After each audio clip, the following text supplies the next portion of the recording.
Welcome to NASA's Jet Propulsion Laboratory in Southern California. Days ago, NASA's most sophisticated and capable rover to date landed on Mars, the Perseverance Rover.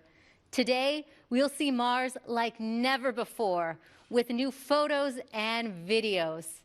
Our panel today will help us understand how Perseverance captured what it's like to land on Mars and what the landing site looks like.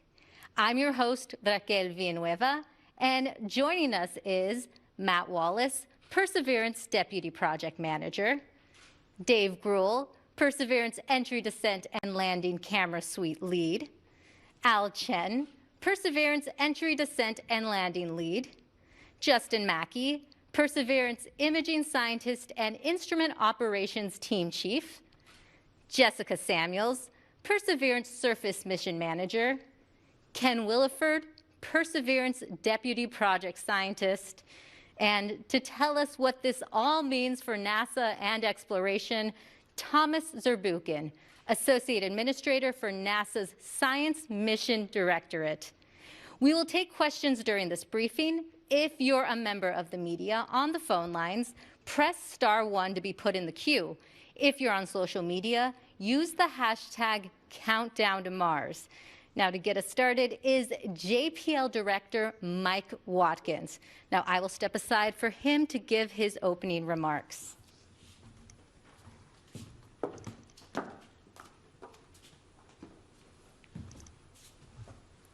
Thank you.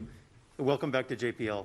We have a jam-packed press conference today, and I was just looking at the team here. I think we're trying to add it up, maybe 100 years of combined experience with Mars rovers on the panel today.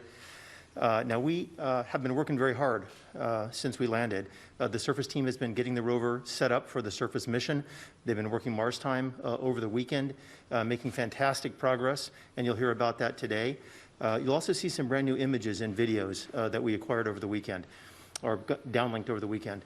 And these are really fantastic images of the surface of Mars and the rest of the descent imagery that we got a preview of on Friday. These images have always been part of the history of JPL. We have taken everyone along with us on our journeys across the solar system, through the rings of Saturn, looking back at the pale blue dot, and incredible panoramas on the surface of Mars. This is the first time we've been able to actually capture an event like the landing of a spacecraft on Mars. And these are pretty cool videos. And we will learn something by looking at the performance of the vehicle in these videos.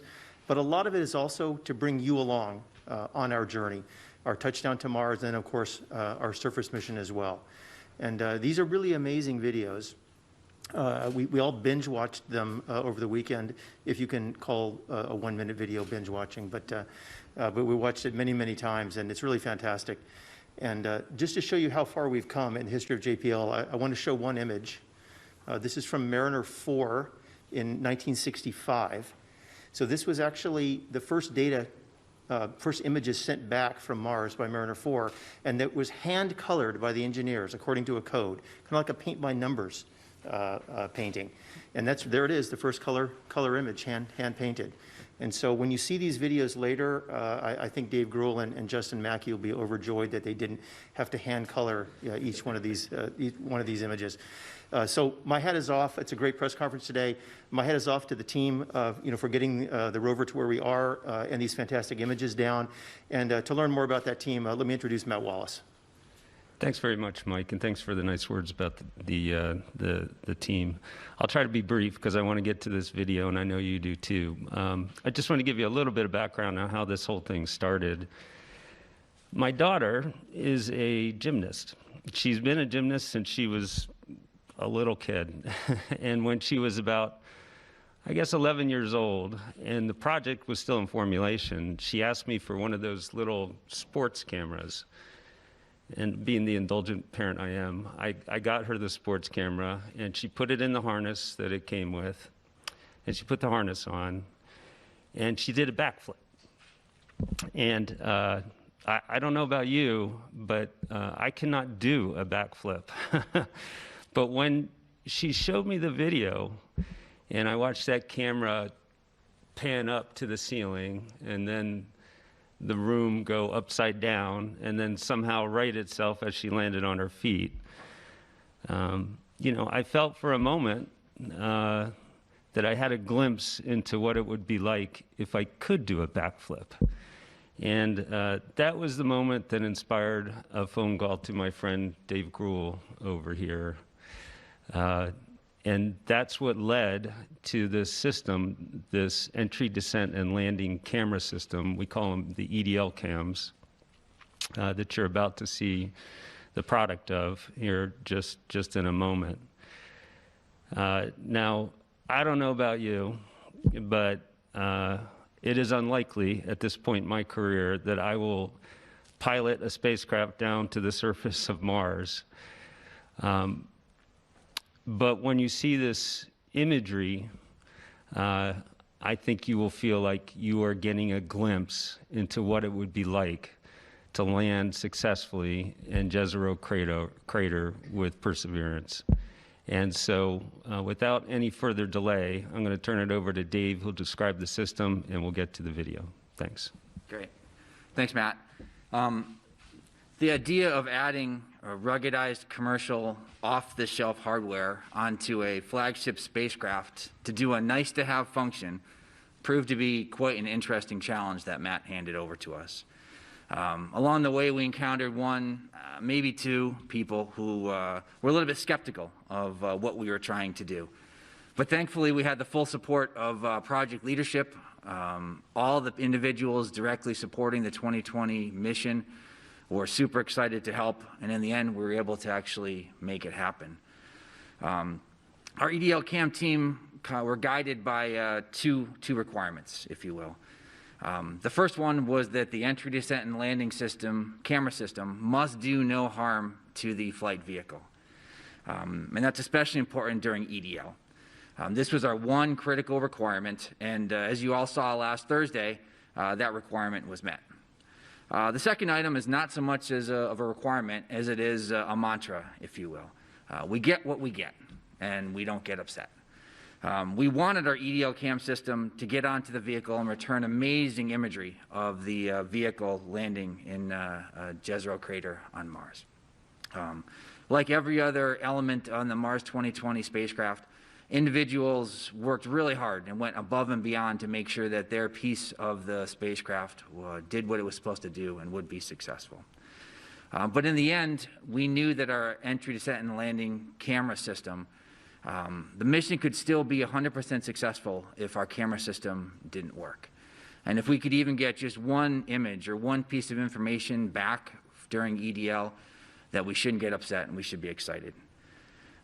So as you probably realize after last Friday's press conference, the EDL cam system successfully captured some amazing imagery of the vehicle's descent and landing on the surface of Mars. We collected a little over 30 gigabytes of information and over 23,000 images of the vehicle descending down to the surface of Mars. As a quick introduction, if I could have the first graphic, a reminder for some of you exactly what are the sensors that we included in the entry, descent, and landing camera system. There are 3 cameras that are located on the top of the vehicle on the back shell. Those cameras actually capture high rate, 75 frames a second imagery of the parachute inflating in the Martian atmosphere. Now, one of the cameras stopped operating coincident with the mortar fire when the parachute was deployed, and that's to be expected. It is a very high dynamic environment, but luckily the other 2 cameras continued to operate as expected and captured some amazing footage of the parachutes inflating in that Martian atmosphere. We put one camera on the bottom of the descent stage. That camera looked down on the rover as we lowered the rover on the bridles. The mobility system latched into position, and then the vehicle touched down onto the surface of Mars. We also installed 2 cameras onto the rover, one on the top of the vehicle looking up on the descent stage so the rover could actually see the descent stage, lower it down to the surface, and then ideally fly off into the distance after it had delivered Perseverance safely onto the surface. And then we also put a camera on the bottom of the rover, which actually looked down on the surface of Mars once the heat shield was dropped away and that camera continued to capture imagery until the vehicle touched down on the surface of Mars. And then we also put a microphone on the port side of the rover.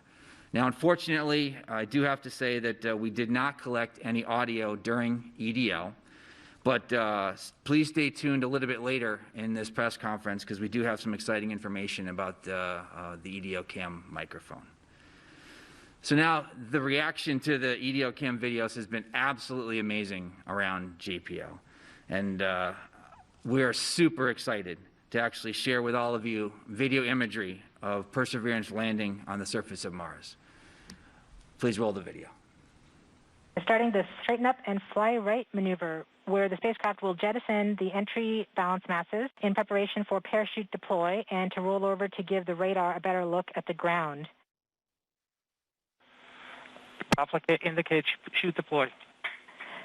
The navigation has confirmed that the parachute has deployed, and we are seeing significant deceleration in the velocity. Our current velocity is 440 meters per second at an altitude of about 12 kilometers from the surface of Mars. Heat shield set.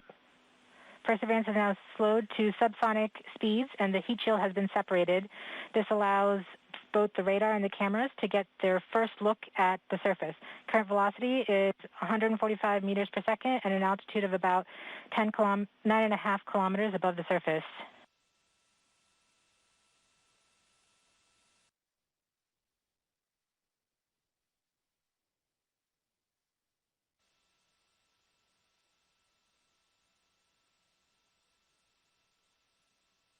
Nav filter converge. Velocity solution 3.3 meters per second.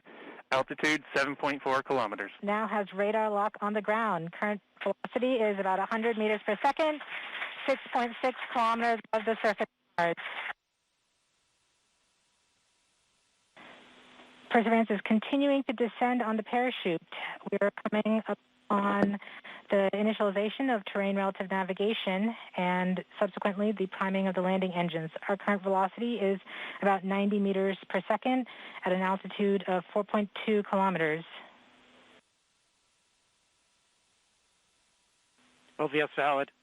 We have confirmation that the lander vision system has produced a valid solution and part of terrain relative navigation. Priming. TBA is nominal.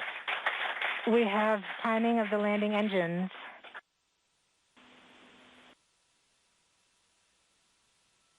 Back shell set. Current velocity is 83 meters per second at about 2.6 kilometers from the surface of Mars. We have confirmation that the back shell has separated. We are currently performing the divert maneuver. Current velocity is about 75 meters per second at an altitude of about a kilometer off the surface of Mars. Gear end safety Bravo.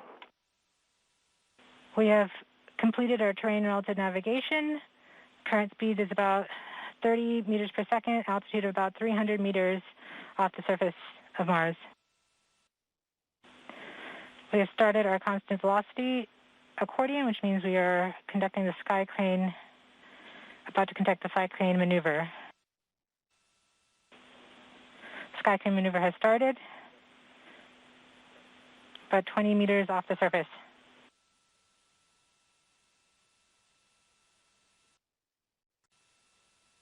We're getting signals from MRO. Tango Delta.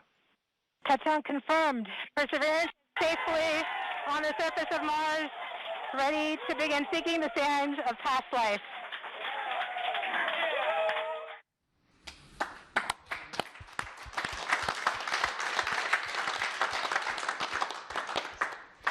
It gives me goosebumps every time I see it. Just amazing. I hope everybody kept their hands and arms inside the vehicle at all times while it was in motion. So I do need to say, I wouldn't be sitting at this podium and you wouldn't have all seen that amazing imagery without a lot of support from an amazing team, both those who worked directly on the EDO cam task as well as those who supported us across the project. I thank you for everything you've done to get us here today. Just an amazing, amazing accomplishment. So I'm going to turn over to Al. Al is going to be our color analyst. Doesn't have a telestrator, but he's going to actually walk through some of those videos in even more detail and actually show you some just incredible things that you can actually see once you look at those videos over and over. I'm not sure the color commentator is supposed to have as many chills as I do right now, and every time I see these videos. But I wanted to add my thanks to the EL camera team. I mean, these videos and these images are the stuff of our dreams. It's been what we've been dreaming about for years. So thank you so much. Let's see. As Dave mentioned, we'll try to walk through what we see a little bit. We won't take that much time because we could spend literally all day looking at these videos, and some of us have spent all the weekend looking at these videos. But we'll just try to show you some highlights of what we've been seeing and invite you all to continue to look for more things as we kind of see new things every time we look at these videos. So let's start with the parachute uplook camera, and let me give you a quick warning to not blink because things go really fast here. You can see that you can get a sense really of how violent that parachute deploy and inflation are. The parachute pack, the parachute is packed so densely that the pack is basically the same density as oak, and it's about 150 pounds. It gets launched out of the spacecraft with a mortar, which is basically a cannon, with a muzzle velocity of around 100 miles an hour. And the spacecraft itself was going about 1,000 miles an hour at this point, going about 1.75 times the speed of sound. So just in case you blinked, let's show you that one more time. You can kind of see that in high speed and then or real time, and then we'll slow it down and take a look at the details. Okay, so let's try to walk through this a bit slower, this time at about quarter speed, and we'll pause at times to point out things we see. So let's start that rolling. Okay, here you can see the pack getting pushed out of there. You can kind of see the pack right in the middle as it's being pushed, and the parachute lid, which is right on top of it, it's kind of that circle to the left of the pack, was on top of the pack. It was there to protect the parachute during entry. It's got some thermal protection system material on it to keep the parachute nice and cool and protected. And the pack is used to push that lid right off the vehicle, given that cannon force. You can also see some of the other things that have popped off of that lid, which is kind of expected given how violent this launch really is. So let's move on from here. So we keep going out here. You can see the pack reach what we call line stretch. So that's as far as it's going to go. It's where the parachute's going to start inflating. That's about 150 feet behind the spacecraft, and it got there in just under 1 second. So this pack is really moving. That's pretty much, as the parachute starts to come out, you can see the pack is rotated about 90 degrees. That's pretty common. We've seen that in some of our testing here on Earth at high altitude as well. So let's keep going and take a look at the inflation. So that inflation really looks textbook. It's nice and symmetric. The parachute opens in only about 7/10 of a second, again, really fast.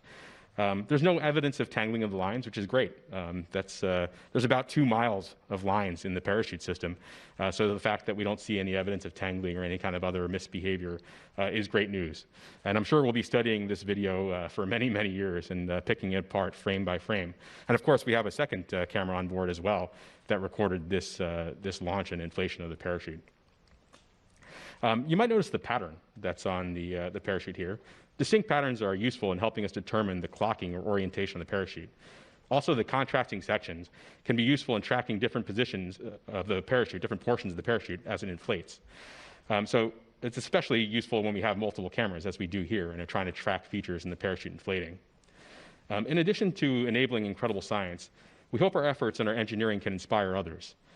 Sometimes we leave messages in our work for others to find for that purpose. So we invite you all to give it a shot and show your work. Let's move on to the rover downloop camera and take a look at that in a little bit more detail.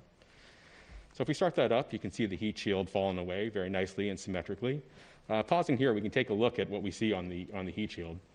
First, we see the medley components on the heat shield. You can see the electronics box and the gold wires that lead to all the various sensors that measure the aerodynamics and heating during the entry portion of flight. We can also see some white flecks in different places, both on the heat shield and free flying, which are likely frost that accumulated on the heat shield. That heat shield is really, really cold during cruise, so it's not at all unexpected to see some of that frost appearing on the heat shield on the inside. You can also see something we didn't expect to see if you kind of look at the 4 o'clock position on the heat shield or so, towards the middle, somewhere between the middle and the edge. One of the springs that helped push the heat shield off seems to have come loose. It doesn't, it's not much of a big deal, but it's definitely not what we expected. If you look at the other 8 springs, they actually are where they're supposed to be, all around the edge of the heat shield. There's no danger to the spacecraft here, but it's something we didn't expect and something we wouldn't have seen if we didn't have the camera system to show us what was going on. So let's keep rolling here. We can see that the heat shield basically stays in the same orientation as it flies away from us. It'll come back into view in a little bit. But this is great. This is kind of what we expected in terms of the aerodynamics of that heat shield. It doesn't tumble or do something weird that was unexpected in flight. So that's very useful to have this video to show us that. So in the interest of time, let's skip ahead to about 15 seconds before backshell separation. So starting this video here, you can see that the spacecraft is rocking back and forth while hanging under the parachute. This rocking is less than it was earlier in flight, but pretty much what we expect. There, that white flash was backshell separation, and you can see us throttle up and begin our divert maneuver. You can see the vehicle's turned over, so we're actually beginning to fly east. That's why you can see the delta over there. As it maneuvers eastward to the eventual landing site, it actually passes over, the field of view will pass over the landing site and then kind of overshoot it a little bit because it's got to stop that horizontal divert that we did. You can see everything's nice and smooth now that the engines are under control. That on-sheet parachute rocking is gone. So here we are, slowing down and stopping, and we're coming straight down on our eventual landing site here. You can see that as we really begin to slow down here, you can see the engines as we get lower throttle up there and stop us here. And you can see it beginning to push all that dust around on the ground on the two sides. That shaking there is the rover deploying and the mobility during a sky crane. And here we are coming down, and that rocking motion of the rover we'll see in other videos. But that settles down right before we hit the ground in a nice, safe, flat spot. There doesn't appear to be too much of concern that's right below us. So that was the rover's view looking down. Let's take a look at the descent stage view looking down as well during that sky crane portion of flight. So here we go. The rover begins to drop away from the descent stage, and that's the first part of mobility deployed. You can kind of see here right before we pause that the mobility kind of shook a little bit in that first deployment. Here you can see the bridles that are hanging down from the top of the picture. Those are what's supporting the weight of the rover below the descent stage. And if you look down toward the left, the bottom part of the image and toward the left, you can see that gold umbilical. That's what's transferring all the information between the rover and the descent stage, including this video. This picture is coming down from the camera up on the descent stage down to the rover through that cord, in addition to other information that's going back and forth. So as we keep going here, you can see the bogie deploy. That's on both sides of the mobility back. You see those wheels, the back two wheels on either side swing down. That caused a little bit of rocking of the rover as expected, but you can kind of see that kind of settles out a little bit right as we enter that plume and dust cloud as we get down and touch down. And the video ends at touchdown, of course, because the camera that's taking this video is about to leave this area in a hurry on that descent stage after we cut it loose from the rover. So now let's take a look at the rover uplook camera. So now staring up at the descent stage from the rover.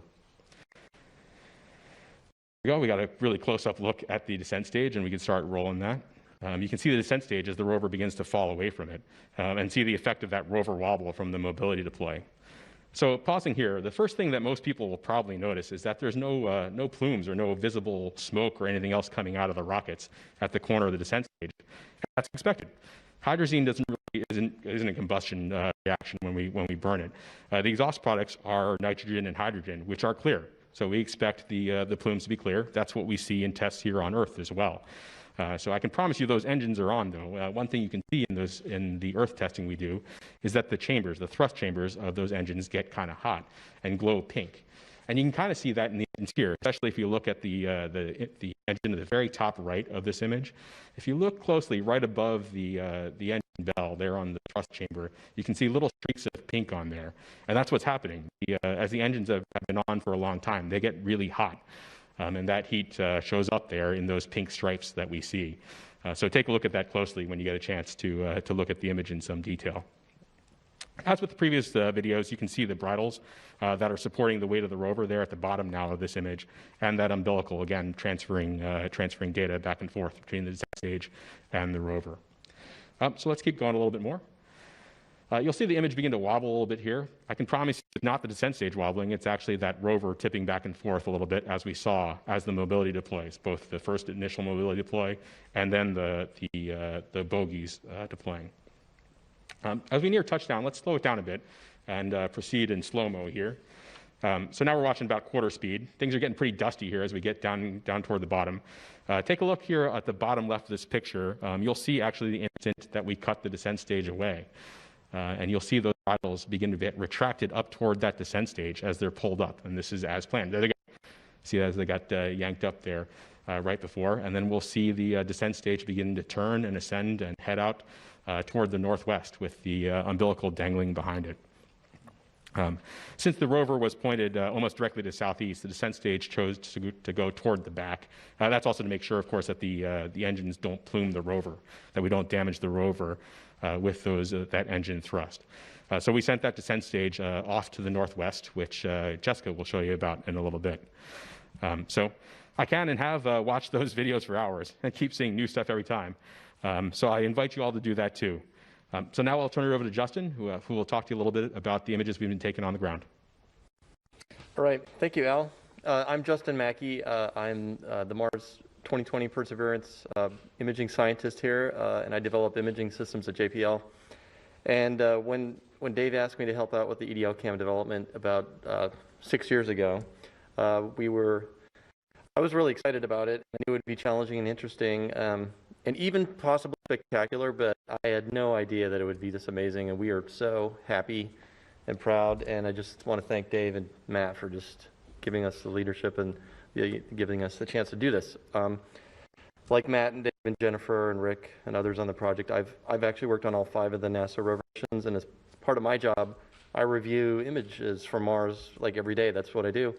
And when I saw these images come down, I have to say, I was truly amazed. And I know it's been a tough year for everybody, and we're hoping that maybe these images will, help brighten people's day.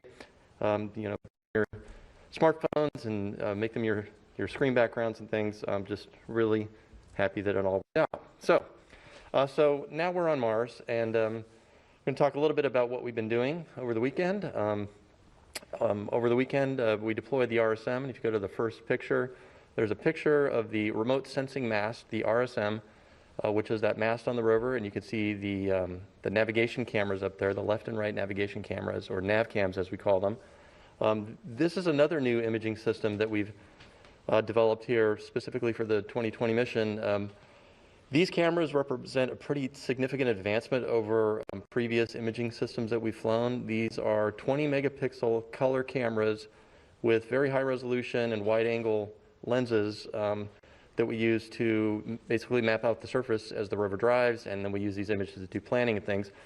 And so the first thing we did after we deployed the mast is we started imaging the surface. So the next slide shows one of our first images from the cameras. This image is actually in low resolution mode, so it's 1/4 of the full resolution of the camera. So it's been shrunk down, but you can see right there the vista that we're seeing. This is the rover, obviously on Mars, and you can see some of the material that landed on the deck. But everything looks in good shape, and so we're using these images to inspect not only the vehicle but the surface around us. The next slide shows the view down towards the surface. You can see the wheels there. This is the same surface you just saw in the EDL cam videos. You can see some of the scouring that the rocket plumes did for us, clean it off, make it nice and clean so we can take pictures of it and dust it off for us. The next slide shows a view looking out towards the south, and this just an amazing scene here. This is it. This is Mars. We're here in our place that we're going to be exploring over the next months and coming years. And it's just really exciting to see, these scenes look familiar to us. They look Earth-like in a sense. You see the mountains back there and the rocks and things. It's just, it really is the surface of an alien world, and we just arrived. You can also see some more scouring there over on the right. The next image looks over towards the west. You can see the delta out there on the horizon, and again, more scouring from the rocket plumes. And then we take all of these images and we stitch them together into panoramas, and so that the next frame shows the full panorama from the nav cam stitched together. We're still working out the calibration and things, so this is approximate color, but it just gives you a feel for the vista here that our new environment that we're going to explore, and we're hoping everyone will join us in seeing these images. Today we're going to be releasing a whole slew of raw images. It's been a fire hose of data, basically. We have thousands of images already from the EDL cameras, nav cams. You've seen the HAZ cams. And so we will be putting those out on the website today for people to download and process yourself, or just look at the great pictures, find your favorite picture, and make it your screen background. And then the last image that I just wanted to point out is the first image, one of the first images from the Mastcam Z camera. This is another next generation imaging system on the rover. Jim Bell is the PI. I'm the deputy PI for this, working with our industry partners, MS Cubed, down in San Diego. This is just a fantastic imaging system. This is a preview of things to come. This system has a zoom lens on it. That's what the Z stands for. And we are going to get incredibly high resolution photos from this imaging system. I just wanted to point out a few things in this picture. On the far right, you can see those cables where they had been cut in the video that you just saw. So there's kind of a close-up of that. And then just in the middle, to the left of that black instrument, that's the rover upload camera. That's the camera that actually took the video of the sky crane as we were coming down. And then in the bottom of the frame is the Mastcam Z calibration target set. There's two of them. There's the circular one with the shadow post, and then the color chips on the bottom. There's another cal target in the back. That's the SuperCam instrument with our partners from Los Alamos and in France. We're going to be commissioning SuperCam over the next few days. And then finally, just as a teaser, I'll point out that there is a little antenna there to the right on that box, the center right. That is the helicopter antenna. It's a helicopter base station location. And preview of things to come. We're excited about that as well. So with that, I'm going to turn it over to Jessica to talk about latest status. All right, thank you, Justin. I know you can attest firsthand to being in the control room and the excitement that everybody has been experiencing, seeing all these images from the surface. And as they come down, you know, we're immediately sharing them, and everybody clapping and smiles all around. So, great camera suite. So I am happy to report that Perseverance is healthy and continuing with activities as we have been planning them over the first few sols on the surface. To date, which is really only just 3 sols of activities and one more, and coming up later this afternoon, we've executed 5,000 commands. So lots of instructions to the vehicle for her to perform, and having everything come back exactly how we've been wanting it to with respect to our health checkouts and our instrument checkouts. So things have been going well. A couple key highlights. So we have fired and released our launch lock restraints to allow our mechanisms to be deployed. We saw the remote sensing mast, but one of those also being the high gain antenna.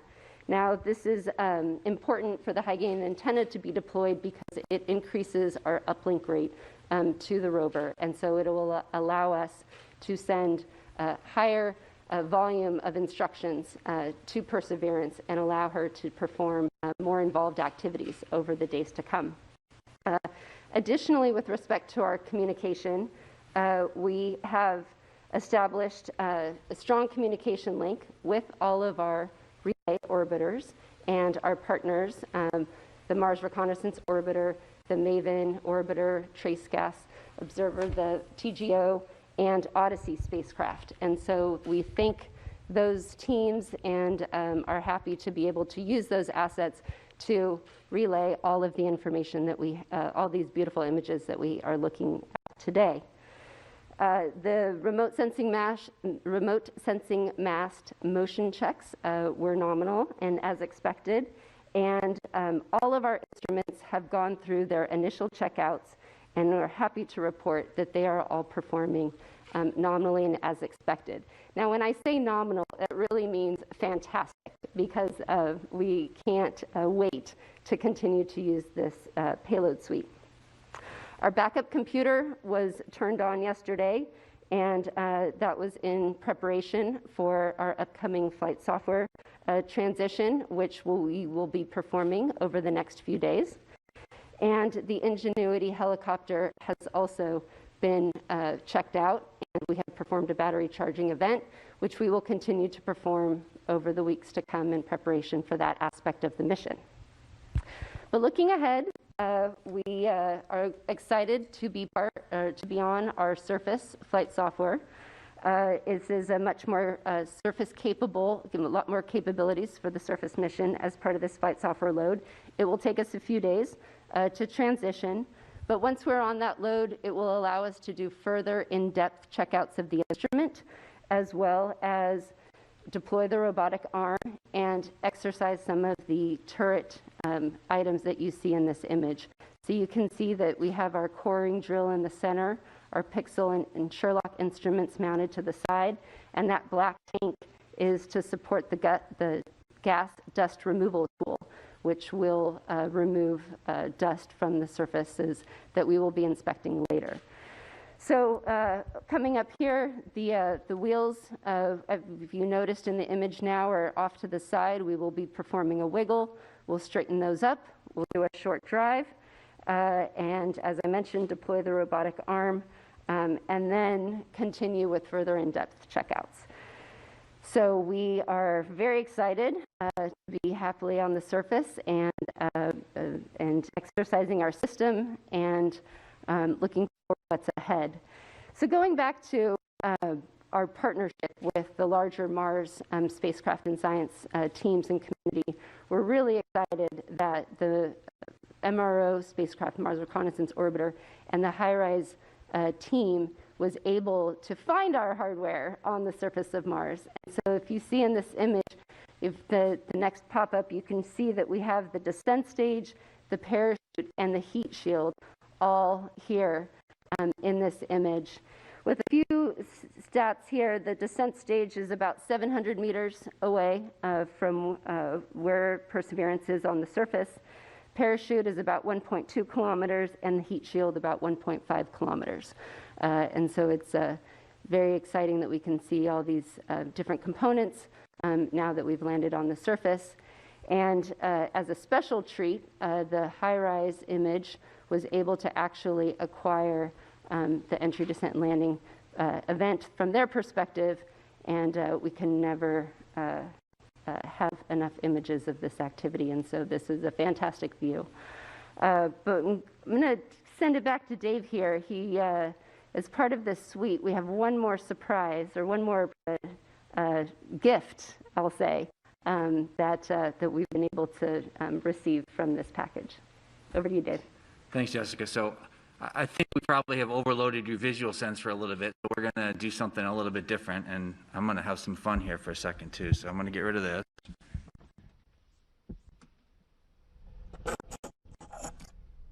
And I'm going to talk to you now with this. This is the microphone that was part of the EDO camera system. When the EDO cam system was first envisioned, it was set up as just a bunch of cameras to capture some amazing imagery on the surface of Mars. And about a year or so after it was first conceived, I got a phone call, another call from Matt. After talking to headquarters, asked the question, could we possibly put a microphone as part of our EDO camera system? So we worked with the team, we took a look, and sure enough, it was something that we could do. And so we started off that detailed design and identifying a microphone that would work for us and getting it onto the vehicle. About a year after this first started, I was giving a tour at JPL. And I happened to mention to the group that I was giving the tour to that the decision had come down and we were working to actually include a microphone onto the vehicle. And after the tour was done, a gal came up to me and she said some things to me that I won't forget anytime soon. She said, I'm super excited that you guys are going to try to put a microphone onto the rover and get it to the surface of Mars. And I was very appreciative. And I asked her afterwards, I said, I'm curious, why is it that this relates to you so much? And her response was that her sister was visually impaired. She was not able to see these images that we saw earlier or that we sent down in the past. And while she tries to describe them to her, she felt that she just can't quite capture that same sense of amazement that she gets when she gets them visually. And that by actually getting a microphone onto the surface of Mars, the hope was that she'd be able to experience things on Mars the same way that she was when she actually looked at them. And that stuck with me. We continued to work super hard to make sure that this microphone would work. And that's part of the reason we were disappointed why it didn't work when we actually went and did our entry, descent, and landing sequence.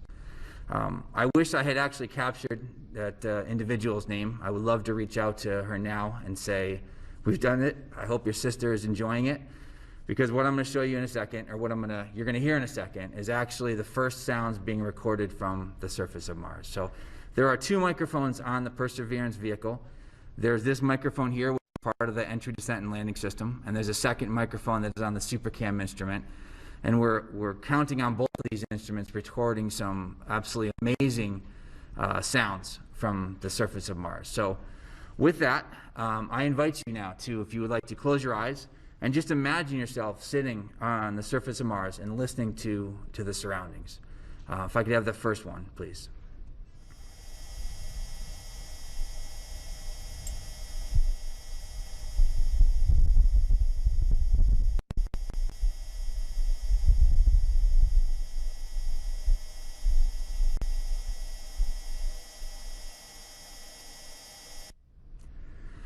So that gentle whirl that happens in the background, that is a noise made by the rover. But yes, what you did hear 10 seconds in was an actual wind gust on the surface of Mars, picked up by the microphone and sent back to us here on Earth. The analysis indicates that was around a 5 meter per second type of wind gust. So we can sit here now and actually tell you that we have recorded sounds from the surface of Mars. So we have a second one, which basically further reduces the noise of the rover, so you can just hear what the wind would sound like on Mars. And once again, I invite you to sit back and have a listen to what it would sound like to be on Mars.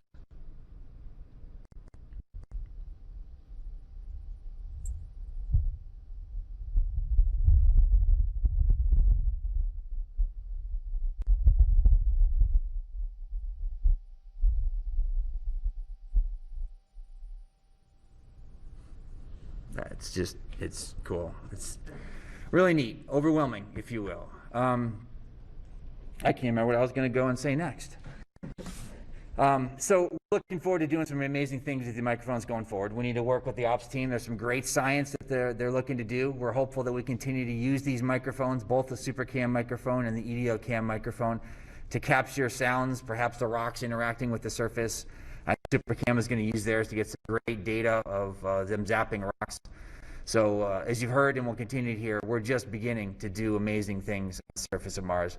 And now Ken is going to talk to you a little bit about the science that we've done to date and what they're looking forward to doing as we continue to move forward.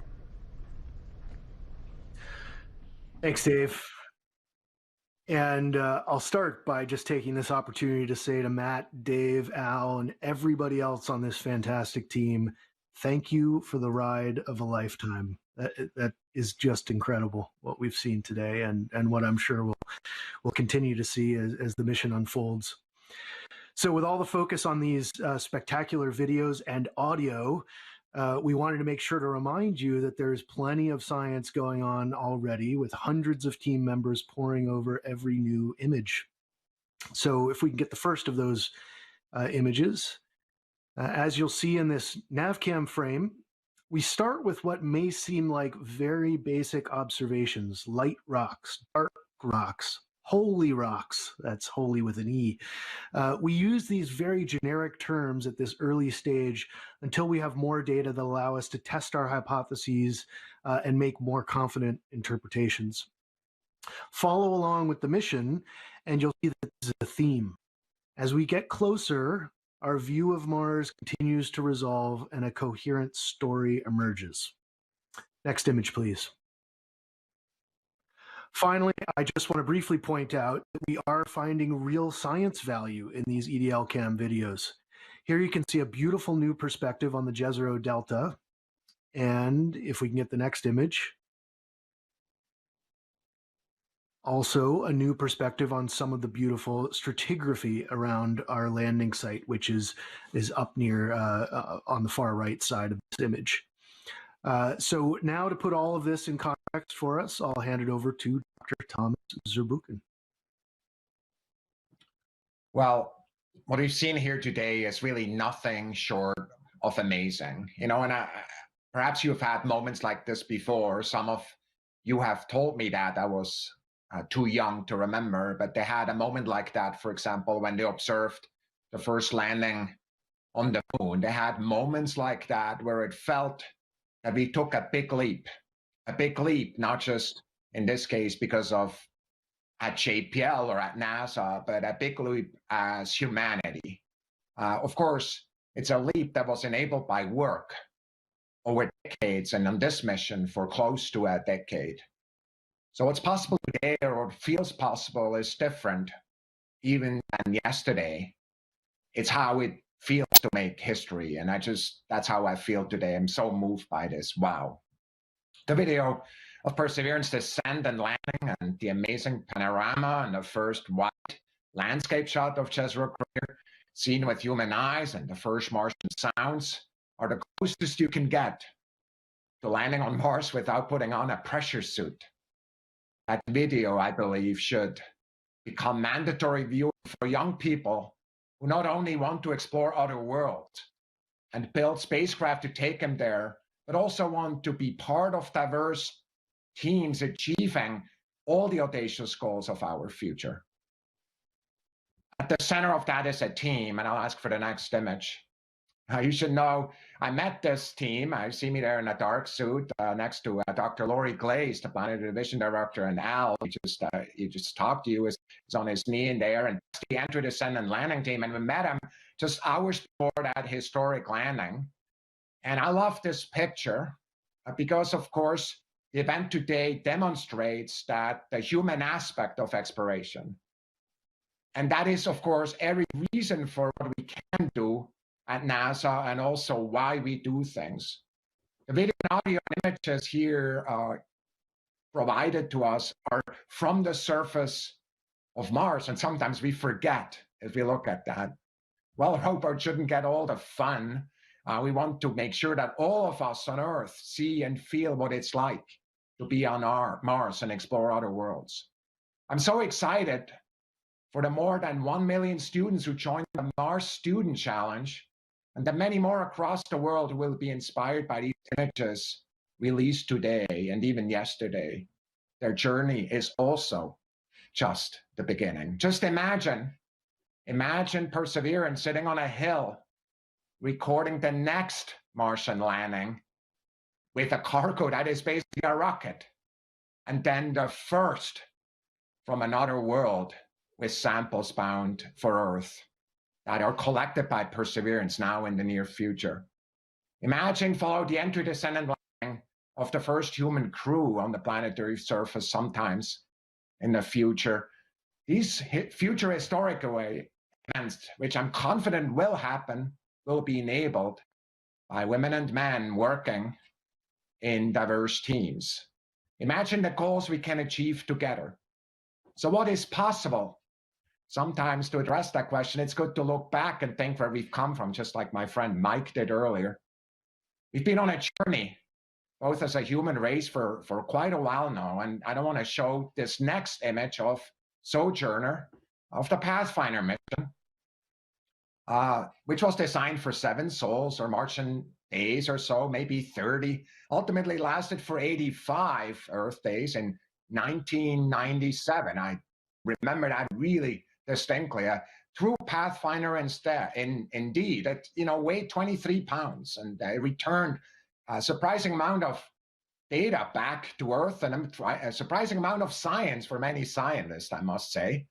Some people didn't expect quite that much, and that's what happens sometimes too when you innovate, just like we've seen here.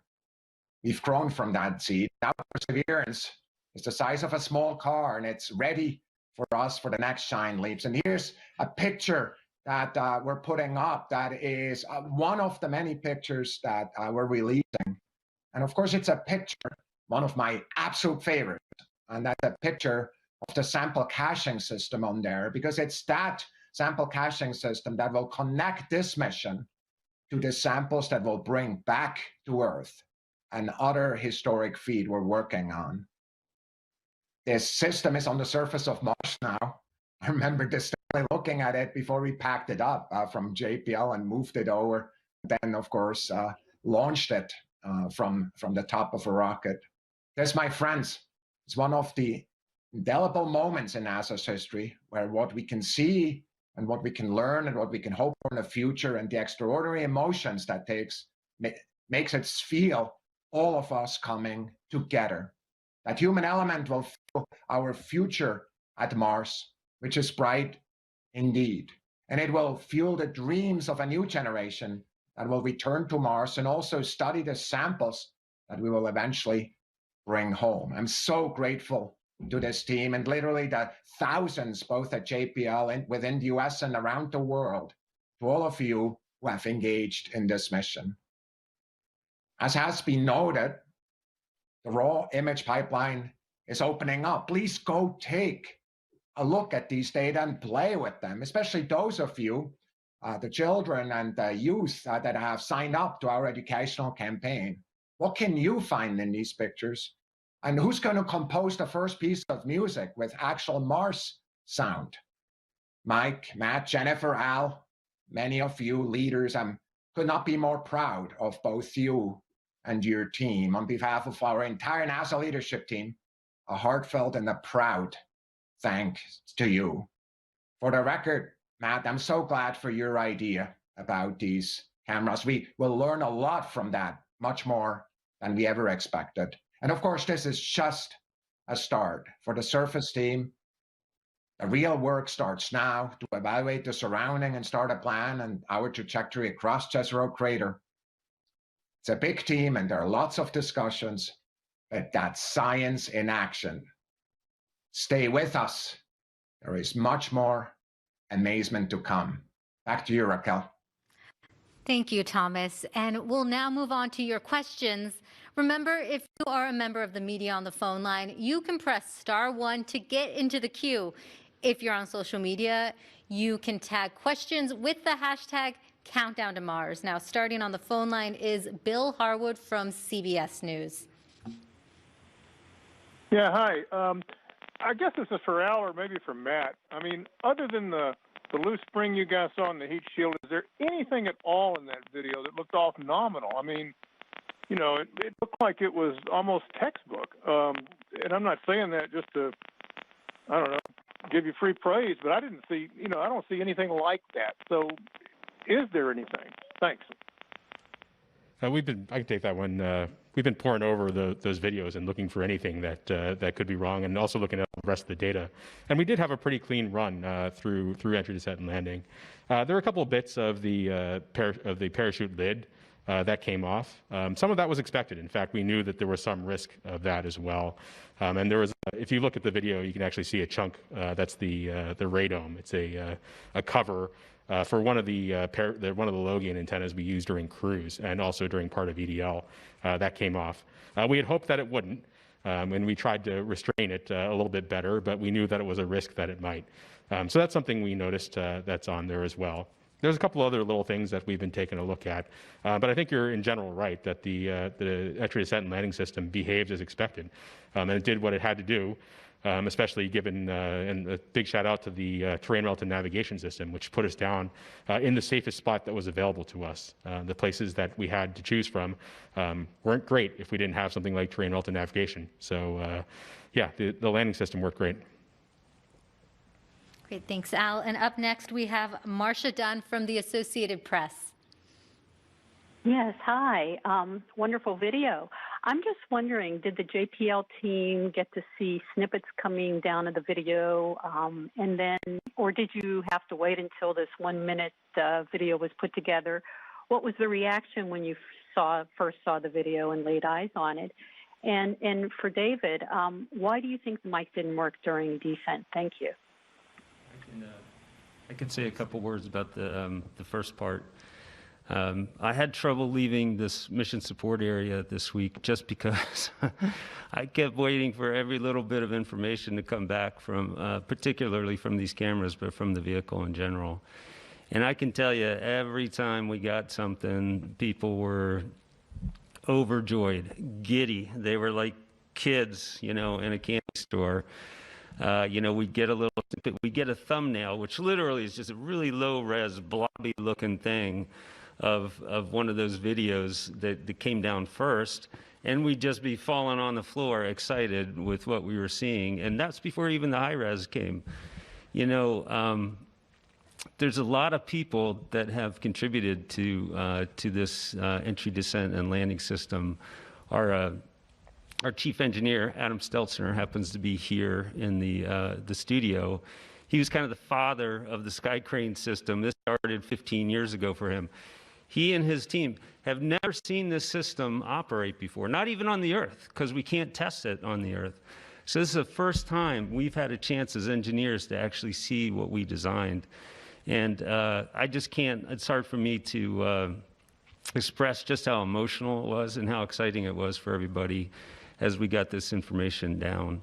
I'll turn it over to Dave to say a couple words. Hey Dave, before you say that, can I just chime in on the first image? This is Justin. I will say, when we get these first images from any of these imaging systems, the test images never look as good as the real thing. It's not even close. In fact, it's very hard to simulate a lot of these things, especially these, sky cranes and things. And so the images that we normally see during test programs are, there's always like a ladder in the background, or the lighting's never quite right, or there's a car. In the case of the EDL cams, we have these big targets out in parking lots, and we were dodging cars to try to do our tests and things. And so that moment that you get these images from Mars, it's just kind of an electric feeling where it just all snaps into place, and you get these pictures that are just like perfectly, they're pictures of Mars that you can never simulate here on Earth. And I think that we all experience that, especially after we go through months and months of testing, and the images don't really look that great. And people get skeptical, like, are these cameras really that great? Because that looks like a garage or something. So it's just amazing to get these pictures, and I think we all feel that way, because we're all seeing pictures of insides of labs and everything, and they're never that great, but it's amazing to get these photos from Mars. Okay. Yeah, I'll give you my take. So Thursday evening and Friday, when the data started to come down and we kind of realized what we had, I was sitting at home, and my phone started to go off, and I was getting FaceTimes from people who were in the MSA. And what was happening was that they were starting to show them on the monitors that we have hanging on the wall. And people were turning their phones around and saying, Gruel, you got to see this reaction. And people were just jumping up and down and giddy and ecstatic. And it was a great feeling. I mean, from where I was sitting, I not only was excited to see these videos and what we had captured, it was also the fact that a lot of people had put in a lot of effort in to make this system work. And to actually reward that effort and to pay it back and get this excitement going, it made me super happy. I was glad to see that all the hard work, all the dedication had come in, and that everyone was just excited about not only what we had captured, but also what this mission could do going forward. So, it was a great feeling. It was a feeling I won't forget for quite some time. And then regarding the question about the microphone, we started to look at it. What we think happened is that there was a communication error between the device that is responsible for digitizing the analog signals that the microphone picked up and then passing them back to the computer that actually stores all the data. We're not exactly sure why it happened. It could have been a fact that it was just so much data streaming into the system. We tested it, but obviously everything's a little bit different on Mars than we actually have here on the ground. So we were pretty quickly able to determine we didn't think there was a hardware issue with the microphone, which is why we were able to approach the project and get their concurrence to try to turn the microphone on then on that SOL2 boundary. It's just unfortunate that error happened during the EDL, and we just weren't able to record any of the data that we generated during the sequence. All right, thanks. And up next we have Chris Davenport from the Washington Post. Hi, thanks for taking the time and for showing this. I really appreciate it. I wonder if you could talk a little bit about the cameras that were used to record the video. I understand they were specially designed, maybe a commercial company called FLIR Systems. Just curious to know, like, what goes into, designing a camera that sustains the G's, the blast of the thrusters, everything that it's got to go through to capture that images. Thanks. Okay, so the cameras were originally purchased from a company called Point Grey, which was then bought out by FLIR. And I can tell you that the modifications we made to the camera were minimal. This was not a camera specifically designed for use on Mars. You can purchase the same camera off the internet for whatever applications you might have for it. The only things we did is we actually added some bonding material on the inside to try to make sure that in the dynamic environment of launch and then that mortar fire event that I talked about, that the camera will continue to operate. And then we had to swap out a couple pieces on the inside because in the vacuum of space, they had the ability to outgas material. And if that material deposited itself on the detector, then we wouldn't get the clear images that we actually got. But other than that, it was not specially designed for use for this application. It is a commercial off-the-shelf camera. Thank you. And up next, we have Michael Sheets from CNBC. Hi, Al. Congratulations again on capturing stunning footage of this landing. I'm curious on two aspects. I mean, one, Adam Seltzer, you know, you guys had said that in 15 years since he really engineered the sky crane, he never actually seen it in operation. I'm curious what Adam thinks about seeing this work on another planet, and secondarily, how this informs and how being able to actually see the landing informs future missions, even as NASA looks to one day land astronauts. You know, what does this really teach you about trying to get people on the surface of Mars? Let's see. Adam's not up here, but I can channel him for just a moment, perhaps, and tell you that you know, this is a thrill of a lifetime. I think not just for Adam, but all the people that contributed to this architecture development. Back on Curiosity, I remember when we first briefed this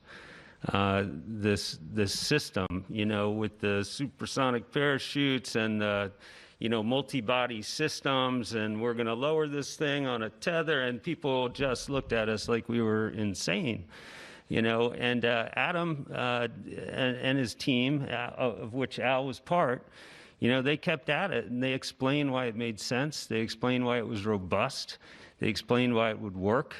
It was not easy to build, I will tell you that, as the flight system manager on Curiosity. But once you build it and once you test it, it's something that really is designed inherently to interact with the uncertainties that Mars throws at you. And so I think being able to see his system operate like this, you know, in high definition, landing at Jezero, you know, it doesn't get too much better than that, I don't think. So I'm going to throw it to Al. He can maybe say a few words about the types of technologies and information that we have on the technologies on the system and information we got getting back from EDL and will be getting back as part of our reconstruction activity that feed into the future. Yeah, I mean, I think we can talk about a lot of things. I mean, but as Matt mentioned, you know, as a fresh-faced kid, when the sky crane was invented, and I was in that room, and it's amazing to see it finally in action. Even though we knew it worked once, we didn't know for sure it was going to work again. And then for it to work again, and then for us to see it is incredible. And just starting with the sky crane there, you can see some things that I think are going to be useful to the future. One thing that's, of course, of a lot of interest, especially as we start landing bigger things, is the plume ground interaction. The interaction between those rockets and what they're doing to the ground and how they kick things around. And we've got great video of that here this time, both from the rover download camera and the descent stage download camera. We can see how those, how they create those scours and stuff gets pushed together and creates a sheet underneath the rover. We can see that all occurring. So that's super useful. The parachute stuff too, one thing we didn't show necessarily here is that the parachute upload cameras, the two that we got, are at 75 frames per second. So we can see that inflation, that only occurs in 0.7 seconds, in less than a second, and see that snap open and look at all the details of how it unfolds and how it's symmetrically inflated. And all those things are very useful for future missions, both whether they're landing more things and people, or stuff, and then people. SRL, other missions are going to use, future missions like the sample retrieval missions, are likely going to use things like parachutes and rockets, of course. So we're very interested in seeing how those cameras and what we see in those camera images can teach us about how those systems are actually performing and make our systems more robust in the future. Thanks, Alan. Matt. Up next, we have Ken Chang from the New York Times. Hi, thank you. I was wondering if you can give me a few more details about how the data came back. So it's 30 gigabytes that was collected. How much has come back, and what was the data rate that you were able to send them information back? Thank you. Maybe Jessica can... So I can say that as part of our commissioning activity, we actually walk the data rate up over the course of our different overflights with the orbiters. And so we start with a lower rate, 2,000, 8,000, and then we increase that into an adaptive data rate with the orbiter, in which we can continue to go many megabits, 2 meg, 8 meg, and then much further beyond that over the course. The total volume that I don't have off the top of my head, and so maybe, I don't know if that's something that Dave or we can provide for you later. Justin, do you have how many images we got back? Yeah, we counted. So we counted yesterday that we're releasing today. There was about 4,500 that we've gotten so far that we're pushing out to the web today. And I will mention that when the orbiters fly overhead, the comm passes typically return, let's say 500 to 900 megabits per pass. And we've had, I don't know, well, we've had a lot of them now, like 5 or 10 of them. We've typically had about 2 to 3 overflights per night, and it does vary. The rates I was referring to are the communication rates from the rover to the orbiter. And then once that's collected, then we're anywhere from, some passes will be smaller, 80 to 100, and where we've had other passes which have been significant amounts of data up at 700. And so it is variable per orbiter and per orientation. Yeah. And I would add one more thing I wanted to mention about the camera technology and then this data. We haven't mentioned it, but in addition to use commercial cameras, we're using a commercial computer, an Intel-based PC that's running Linux, open source. So it's the first open source, at least that I know of, open source Linux box running on the surface of Mars. It's actually inside the rover. It's quite compact. And so there's the Linux operating system. And we compress the video using FFmpeg, which is another open source tool. So thank you to the open source community for allowing us to use your amazing software. Appreciate it. I just very briefly, I just want to note, as Jessica said, you saw some of the terrific imagery from the Mars Reconnaissance Orbiter. We've been getting fantastic support from the orbiter community, not just MRO for both that imagery and the comms. But also from Maven, which is a Goddard spacecraft, from Odyssey, one of our older orbiters, and from the ESA European Trace Gas Orbiter as well. Some of the biggest data volume passes we've had brought back a lot of this imagery, came from our partners in Europe, and so thank you all to them. Okay, and up next on the phone lines is Mike Wall from space.com.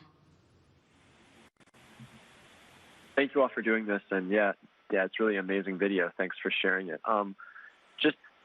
Just a question for Dave. What do you anticipate doing maybe with the EDL mic now that it's up and running? Do you see it having any kind of diagnostic uses during the deployments of the robotic arm and sort of like the instrument checkouts and so forth? What do you see it doing aside from recording Martian wind and the sound of the dirt under the wheels and so on? Thank you. Yes, we've had a lot of discussion about how we might be able to use both the EDL cam microphone and the super cam microphone to do those type of diagnostic stuff. I mean, the ops team right now, I don't want to speak for Jessica, but they're focused on getting the system deployed, and capturing noise of that is definitely not the first priority. They need to focus on getting this vehicle ready to perform some amazing science. But that doesn't mean in the future we could not sit down and discuss the possibility of capturing audio files of an actuator as it actually spins on the surface of Mars. The noise is an incredible thing that engineers can use to basically detect the health of moving systems, gears and actuators and things like that. And so if we get a snapshot of a actuator today, and you can compare over time, do another snapshot, another audio file of that actuator in the future, compare the two and see if there's anything that can be learned in terms of the health of that device. Now, with that said, I do need to remind everybody that the microphone that's in the EDL camera system, just like all of the cameras and other hardware, is off-the-shelf hardware. It is not designed to live in the hostile environment of Mars. It gets down 120 degrees plus below zero at night, and then it warms up significantly more in the day to, minus 40 or something like that. So those temperature cycles and that cold temperature are going to significantly limit the life of these devices. They're just not designed to last for long periods of time. The SuperCam microphone might continue to work. It actually is designed a little bit more for this particular environment. It can last longer. So I think you know, as you heard, I think Dr. Z mentioned earlier, we're always surprised by how rugged and robust some of our items are, how long they actually last. You know, they continue to operate far longer than we designed them. We've gotten pretty lucky over the last couple of days. Perhaps we'll get lucky and the hardware will continue to operate on the surface of Mars and allow us to do those type of diagnostic things in the future. I don't know, Jess, you want to add anything more about how you might consider using them? Well, I can say that that application was one of the things that we had projected and tested and wanted to make sure that even though this was a capability that was part of the cruise and entry descent and landing software package that we're operating right now, we've also carried that capability forward into our surface software. And so assuming the hardware is good, we're open and ready to use it. Yep, and I will mention to the question, we actually have gotten requests from instrument teams wanting to turn on the microphone to observe their instrument functioning. Mackey is one of the instruments. It's going to be generating oxygen, has compressors and scroll pumps and things. And they actually want us to use the microphones to do diagnostic acoustic measurements. So I actually think that this might become something that all rovers might want, because everybody knows that when you hear something squeaking, it's diagnostic. Maybe you need to check it out, and it tells you a little bit about how it works. And so we will find out how these get used. It's actually kind of exciting, and we're getting requests from the teams. So we're working to put those into the plan. I'll just say I hope it does survive long enough so that we can hear those wheels crunch over the surface of the planet, because I think we would hear it. And I think it'd be great to hear that big rotary percussive jackhammer drill taking that first sample of a rock on Mars as well. I think we'd hear that also. So I'm hopeful that our little microphone will hang in there for some of those events. Great. And up next is Lisa Grossman from Science News. Hi, thanks for taking my question. The video is amazing, and a lot of it looks a lot like the animations that you've shown before the landing to kind of advertise this. Excuse me. Going forward, how will you distinguish the video that is the real video from the animations to kind of make it clear to people what they're looking at and keep them from getting confused or not be fuel for conspiracy theorists saying we haven't actually done this? I guess I could try to take that one. I mean, I think we should label very clearly which ones are from Mars and not. I think it's clear to a lot of us, but I think you're right, given the way that the animation's been pretty good. You get a sense for how that could be confusing. I think we should label them going forward. Now that we have this kind of video, we should be clear about what's real. What a great problem to have. Exactly. I mean, it's an amazing problem to have. Justin, do you have any thoughts? Yeah, I can attest to it's real. It's actually real. I know, because I know the data very well. It's stunning and it's real. And that was our thought too when we first saw it. We're like, wow, this looks like doesn't look real, but it is, and that's what's so amazing about it. And you know, I know I've seen some of the video games are getting pretty good. You know, if second glance you look at a sports game and it looks like it's real, but it's fake. But this is actually real stuff, and that's why it's so exciting. And I actually just want to say, for those of you that want to go watch the videos, personally I like watching like quarter speed or even slower, because there's so much detail in there that anyone who's done animations knows that would take a lot of time to do. And it all happened so quickly, and the camera cut everything, and so that's how we know it's real, because we know so much about these systems. But there's just so much detail that's one way that you could look at. But yeah, there's one other thing I forgot too. I remember early on MSL, when they started coming up with the animation for Curiosity's landing, we had a discussion about the plumes actually coming out of the descent stage, and the fact that they were clear and that you wouldn't see them in real life, like you don't see them in the rover upload camera. But we thought that it would be that people would be expecting to see them in the animation, so they took some artistic license in putting them there. So here I can tell you now that hopefully our future animations will show the right thing and show the clear plumes like you see in the real video. Yeah, and the same comment for the exquisite detail on the rover. If you actually look at every cal target's in place, every little twist, every tie, cable tie, they're all there.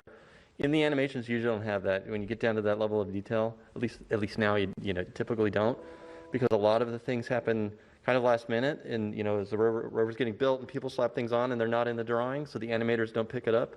And that's another thing that's amazing about this video. Every single detail is in there, so encourage people to look at it. It's fun. Yeah. Thanks, Justin. It really is some beautiful detail. Now we have a social media question to take. Jerome on Twitter asks, on some pictures we can see dirt and small rocks inside the real wheel rim. Was this expected, and will it become an issue if more dust and sand is picked up along the way? Yep, I can speak to that. So it's not uncommon for us to have rocks and dirt inside the wheels, either from the landing event or as we're driving across the surface. You'll also notice on the deck, we also experienced some of that debris coming down on top of the rover. And we design our mechanisms for these conditions, so we don't expect any issue with the material from the landing event or as we continue to rove across the surface. Thanks, Jessica. And right now we have a call from Eric Berger on ARS Technica. Yes, hi. Thank you very much for doing this. Congratulations on such a stunning array of photos and videos. Al Chen mentioned the dust earlier, and it was striking as the spacecraft got close to the surface how much was kicked up.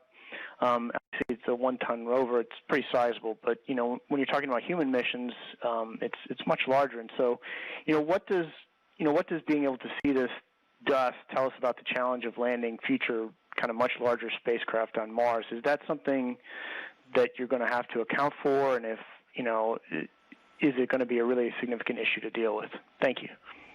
Yeah, I think I can take that one. I mean, I think, as most people know right there, as far as I'm aware, there are no landing pads on Mars or barges that we can land on, prepared places. So we're going to have to deal with, especially if we're going to use propulsion, we're going to have to deal with this plume ground interaction. And it's really difficult. It's difficult to get right, to get the modeling right, to get to understand it, or even to do a real test that shows a good impression of what you're going to come down on, especially when you don't know exactly where you're going and what the terrain is like. And what the ground properties are where you're coming down. So I do think this is a big challenge for us going forward. And that's why collecting this information here is useful. We can certainly begin to see how it actually behaved in real life and see how things began to move and what those scours are like. And we have a vehicle that'll tell us what the ground that we happened to land on was like. And we know how we were commanding those engines and where they were pointed. So we have a rich treasure trove here of data that we can use to kind of get at that kind of challenge. Because I do think it's a big one, especially as we start to land heavier and heavier things with bigger and bigger engines. And up next on the phone lines is Joey Roulette from The Verge. Hey, thanks for doing this. Earlier it was mentioned that scientists are already pouring through the thousands and thousands of images, and I was just wondering what about the surface or the rocks that you guys have seen so far from these images are standing out, and kind of what has been interesting from a scientific perspective. Thanks. Ken, assume Ken's there? Yeah. Okay, Ken. Sure. So you can go online and see that image that was put up during my little bit there. But we're noticing basically the different colors that we see and textures and tones. And so one thing that's striking to me, standing out to me and some of us, is that a lot of the rocks that are labeled as light rocks seem to have a rough texture, whereas some of the darker rocks further afield that are higher standing, more like large boulders, seem to be smoother. That can mean something about the grain size and the potentially the composition of the rocks themselves. One of the things we're noting as the resolution gets better is that these light rocks closer to the foreground may actually be kind of dark on the inside, and that the light tone we see may be largely due to dust covering, and where the rocks stand up a bit higher and have less dust, they tend to appear dark. So a lot of new patterns are emerging. And then, of course, one of the most exciting and interesting things are these, what we call the holy rocks, that are, in some cases right under our wheels, and these smaller cobbles that are right around the rover. I didn't mention, but one of the possibilities for those holes is that they are what we would call vesicles, which would be due to gas escape from a volcanic rock. We're not calling them vesicles at this point because it's important for us to stay open to the different possible interpretations and not get locked in yet on limited data. But if they are volcanic rocks, that is enormously important to us because it potentially provides an opportunity to get a really nice radiometric age or an absolute date if a sample like that comes back to Earth. But then again, if you go back to images from many previous Mars missions, rovers and otherwise, you'll see that wind abrasion can cause those sorts of holes in all different types of rocks. So just a few of the thoughts that are emerging, and then of course we're starting to get views of the Delta Front now, which just have us, on cloud nine, looking at some of the targets further afield that we're excited to explore. Great, thanks, Ken. We have another phone line question. Mark Zastro from Astronomy Magazine. Hi, thanks for taking my question. I guess this is a question for Al, and I was just wondering if you could speak to the performance of the landing vision system, if you've gotten a chance to dive into that, how the range figure and terrain relative navigation really performed, and just sort of what it was thinking, how it was making its decisions as it descended. And then when you look at its performance and its accuracy, how do you judge it? And can you see that improvement over Curiosity? Yeah, that'd be great. I was really hoping for a chance to speak to that a little bit, actually. The lander vision system, as part of the terrain relative navigation system, really did great. In fact, here's some stats, right? Based on the targeted, well, we took many images on the way down. We got tons of landmarks. We were very able to match up what we saw with our onboard map. It was almost perfect, better than many of our field tests or even simulations. So we got a very good lock on where we were. And in fact, when you combine that with our safe target selection and where we flew to, we only missed the targeted pixel by about 5 meters. So we were aiming for a particular spot on the planet once it decided what was reachable and what the safest spot was. And given how well the lander vision system performed and our system in flying us there, we only missed by 5 meters. So that was really great. I think we've really showed that this system can do what we wanted it to do in helping us figure out where to go and go to a safe spot. Great, thanks, Al. We have so many questions coming in that we are going to keep the phone lines open for a little while longer. Remember to press *1 to get in our queue. For now, I'm going to take a social media question from Bob on Twitter, who asks, how does the processing power of the onboard computer compare to a great smartphone? Matt, do you want to take that one? Yeah, sure. That's a good question. In the space business, we have to build things that we know are gonna work. And space is a pretty hostile environment, and the surface of Mars is even worse with the temperature swings, which we were talking about. You need systems that are capable of dealing with the radiation and the temperatures and really perform with very high reliability. So as a result of that, we have a tendency to use systems that have been around for a while, they're well shaken out. And on Perseverance, we're using the same computer that we used on Curiosity, in large part because we know it worked and we wanted to have that successful flight heritage that we had from the previous mission. So this is a computer that, you would have found 15 or maybe even 20 years ago that we're flying. Having said that, these EDL cameras, which we were just talking about, are off the shelf, state-of-the-art, new technology.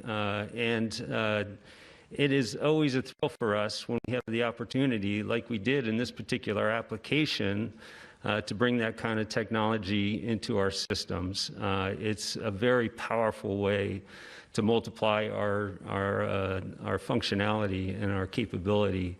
And so this was a great example of being able to use new technology. So I don't know if that's an exact answer to the question, but in short, that's a summary. Great, thank you, Matt. And Thomas, we actually have a question for you coming in. Hayden, an 11-year-old from Ireland on Twitter asks, what advice would you give to a budding planetary scientist in working towards maybe being part of the mission that will bring back samples to Earth in the future? Well, I'm so glad for that question. I think about that a lot. And the advice I would give is, first of all, that's exactly the right time to get into that career. For Hayden, there could not be a better time to join that career. Even if you started 10 years earlier, or in 10 years, now is the time to start that. The advice I would give is, go really start playing with data right away. Yes, go to school. The teachers that are there are your best allies going forward. That eventually, probably you'll be perhaps at the university or at an advanced school, but go to school, do that. But the other thing I want to just give you advice on, Hayden, is we're putting all these data out. Be your own researcher, learn how to do that, go play with it. That's what research is so much about, and find others who are just as excited as you are. And I'm sure soon enough we'll have you on our teams in the future. That's some great advice. Thank you, Thomas. And up next we have on the phone lines Alexandra Witts from Nature magazine. Great, thanks very much. I'm not quite sure who to address this to, but I wanted to ask about InSight and whether InSight had heard Perseverance landing. So I'm not sure anybody up here has the latest information. Do you, Al? Have you heard anything new? Just heard from other folks on the team. I'm not sure if this is official or not, but that they hadn't seen much yet. I think we'd have to check, to be honest, to be sure we get the right answer. So. Great, thank you. And then another phone line question from Jackie Goddard from the Times of London. Hello, congratulations everyone.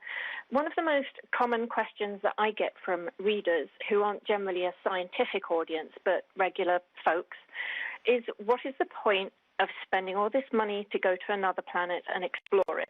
And sometimes that's not even a question, it's a statement. There are cynics out there.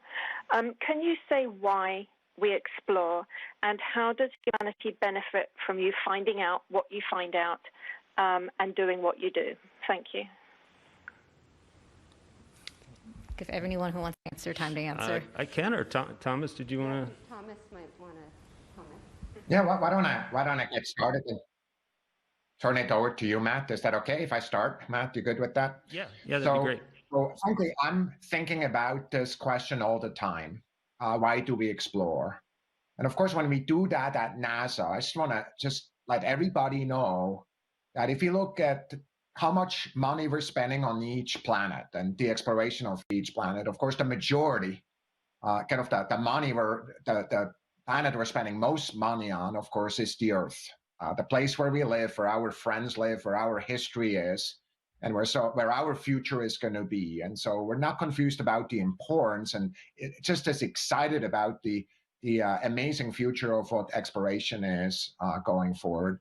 Exploration for us, though, is broader than just what is useful right now. And the reason we're so convinced that that is important is, first of all, the questions that have driven humanity, important questions, truly historic questions, in so many ways are what we're really about. Addressing those is what we're really about as humans. We want to be sure, as we look at our contributions of our generations, that we really move forward what we know, and also really affect how we think about ourselves. And that so often comes through research. There's a second reason, though. It's truly secondary, but I'm going to mention it anyway.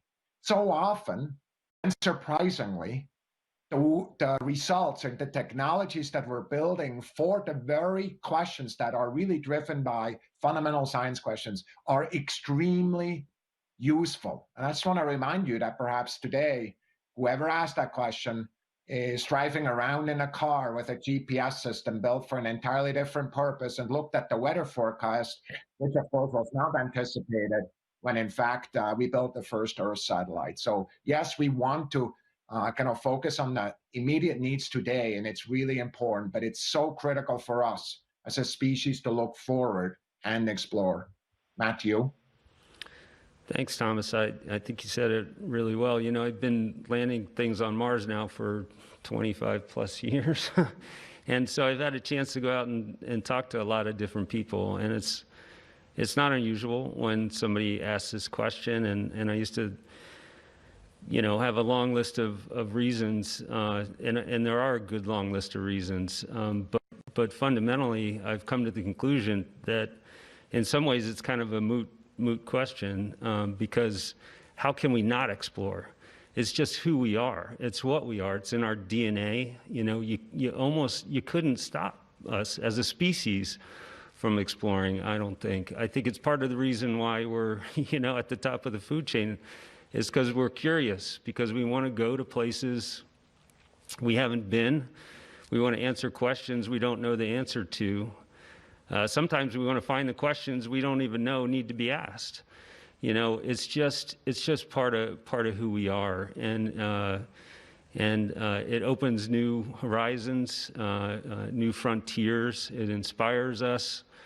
It inspires kids. You know, and as Thomas mentioned, all the academic programs that are paying attention here, science to technology.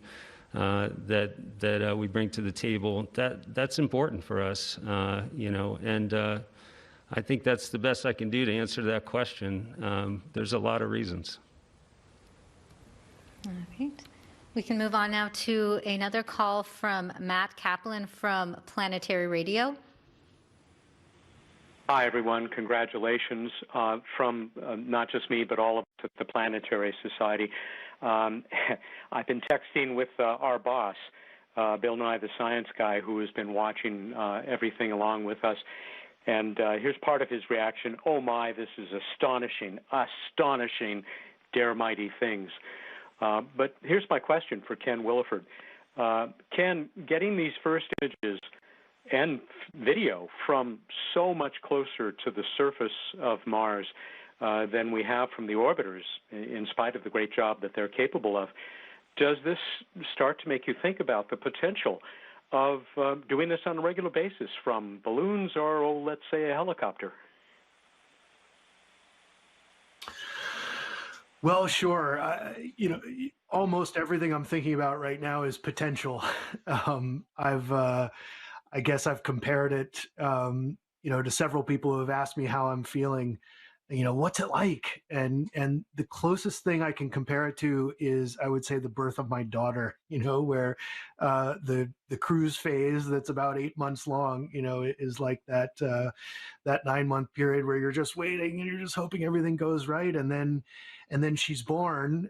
In this case, we're on the surface, and it's real, and the potential is astounding. I mean, I was just Katie Stack and I were just texting last night as we got some new images down, and we're just, you know, we're so excited, like kids, just looking at every picture and seeing so many new things and having so many new ideas and new questions are appearing, and the potential of it all is what strikes me more than anything. We have so far to go, so much to learn, and I just couldn't be more grateful to have made this transition from all the years of hard work and stress and wondering, you know, is it going to work out? How's it going to work out? To now when we actually get to do this thing, it's amazing. Great. Thanks, Ken. And up next, we have Irene Klotz from Aviation Week. Thanks. Just looking ahead a bit, what's been this is probably for Jessica.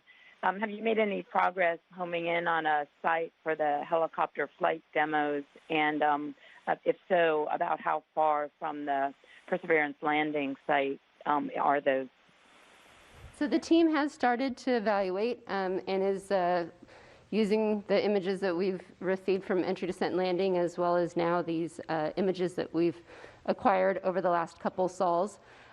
We are fortunate to have landed in a potential spot for that, but the team is still evaluating and is looking forward to additional imaging from the 360-degree panorama from the Mastcam Z, as well as future data that's to come down. So we have not locked in a site yet. That will still be work for the team to go looking forward, whether it's here or a few hundred meters away. And we have a social media question coming in.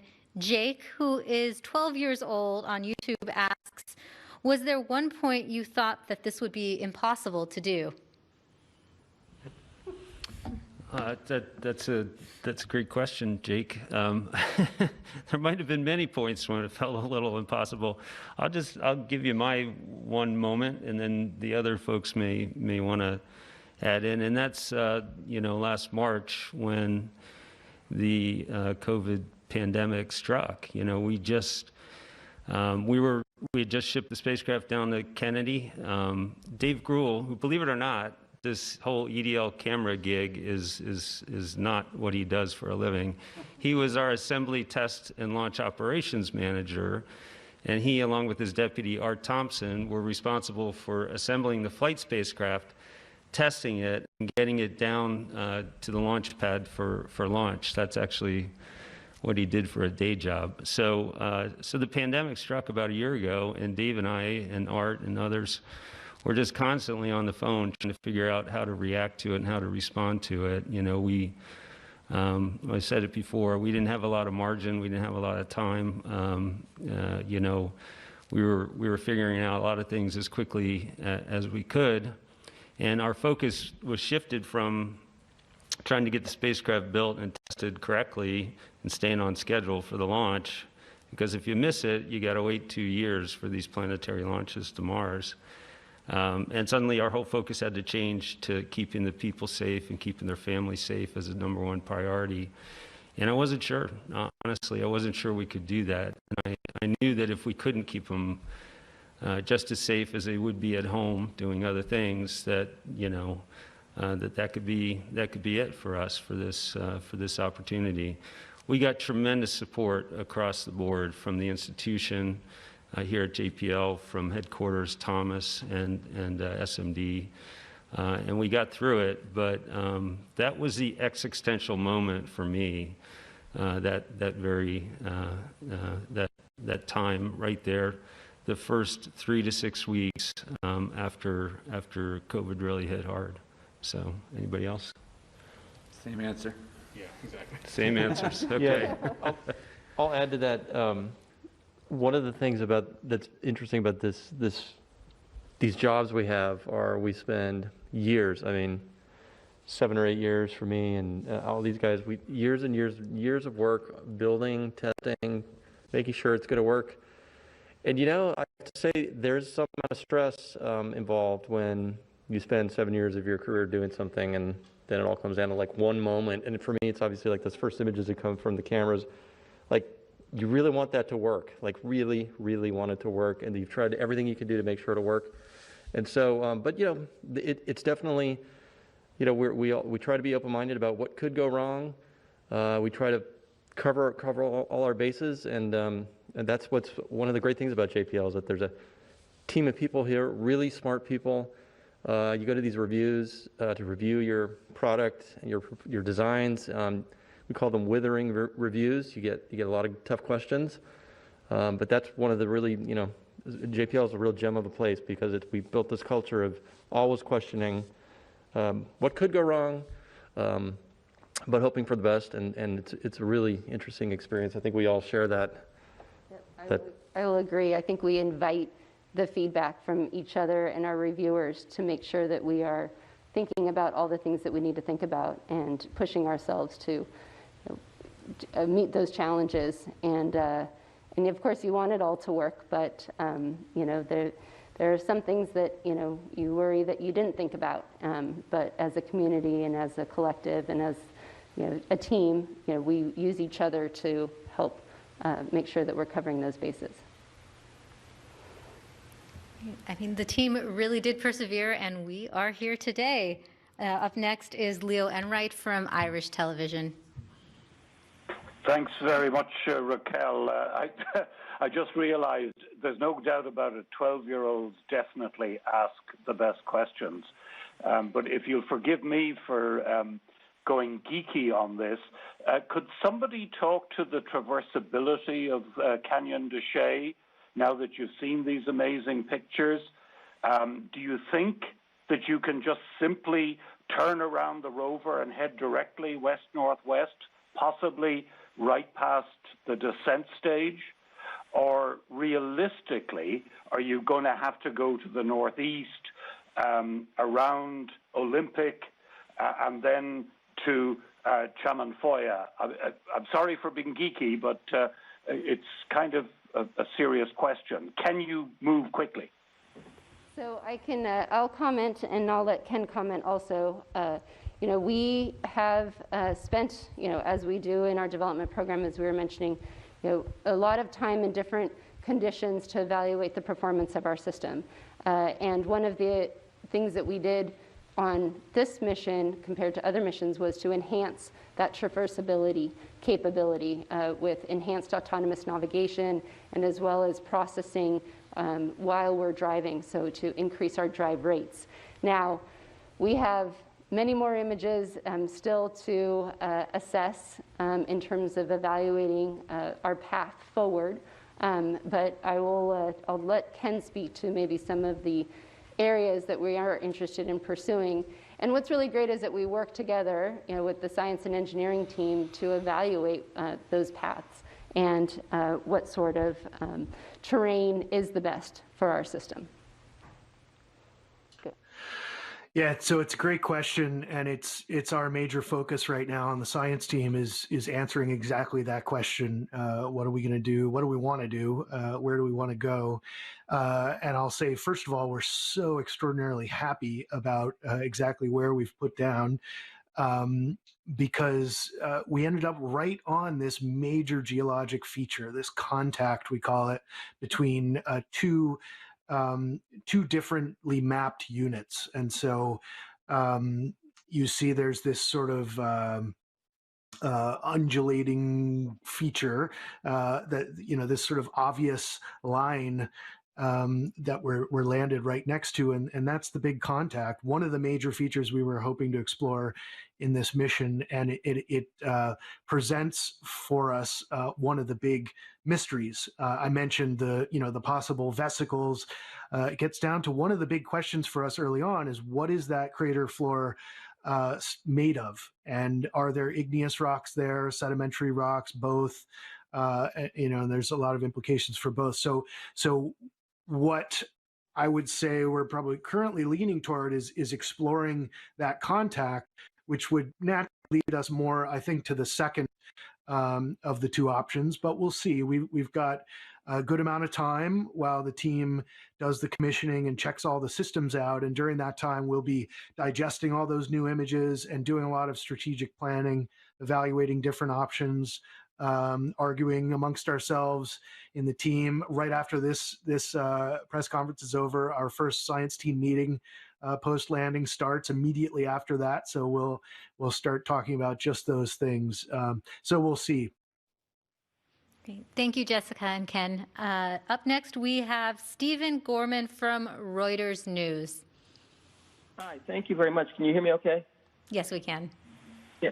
So my question is, I have a question about the superlatives regarding the video footage of the EDL sequence and the audio of that gust of wind that was picked up on the Martian surface by the Microsoft. So I believe, is it correct to say that this video marks the first sort of moving footage of a spacecraft from that spacecraft, showing its descent and landing on the surface of another world, Mars or any world, I think, right?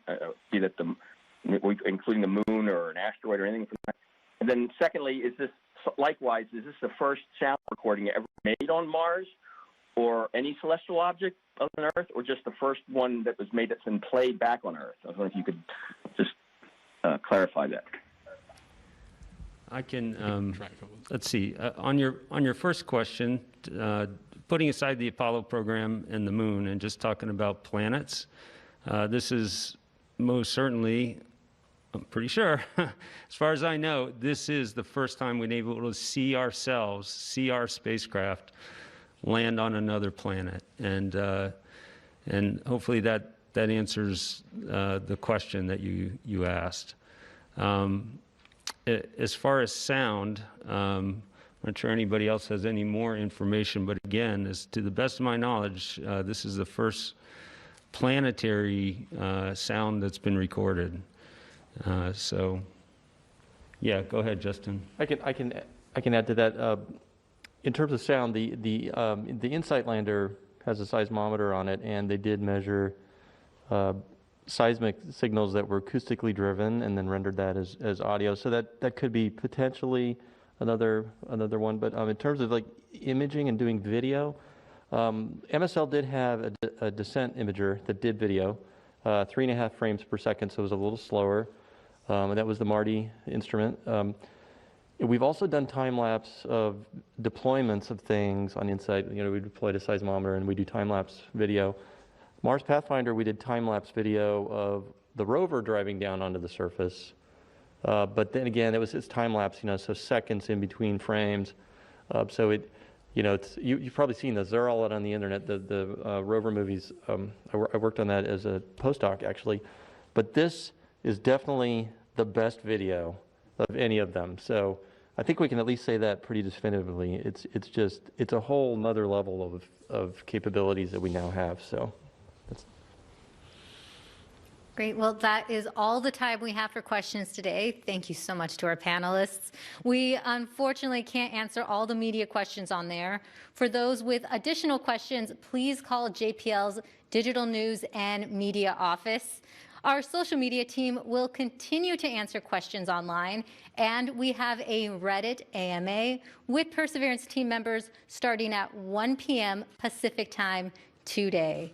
Now, to see the raw images of Mars, visit mars.nasa.gov/mars2020/multimedia/raw-images.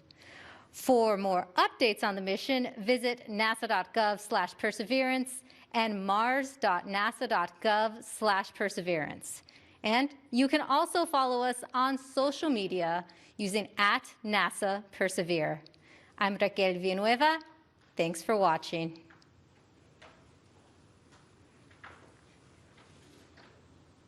Starting the straighten up and fly right maneuver, where the spacecraft will jettison the entry balance masses in preparation for parachute deploy and to roll over to give the radar a better look at the ground. Indicate chute deploy. The navigation has confirmed that the parachute has deployed, and we are seeing significant deceleration in the velocity. Our current velocity is 440 meters per second at an altitude of about 12 kilometers from the surface of Mars. Heat shield set. Perseverance is now slowed to subsonic speeds, and the heat shield has been separated. This allows both the radar and the cameras to get their first look at the surface. Current velocity is 145 meters per second at an altitude of about 9.5 kilometers above the surface.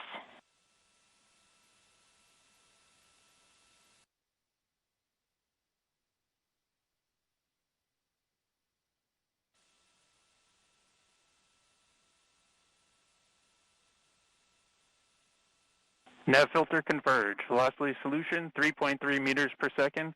Altitude 7.4 kilometers. Now has radar lock on the ground. Current velocity is about 100 meters per second, 6.6 kilometers above the surface of Mars. Perseverance is continuing to descend on the parachute. We are coming up on the initialization of terrain relative navigation and subsequently the priming of the landing engines. Our current velocity is about 90 meters per second at an altitude of 4.2 kilometers. OVS valid. We have confirmation that the lander vision system has produced a valid solution and part of terrain relative navigation. Priming. TBA is nominal. We have priming of the landing engines.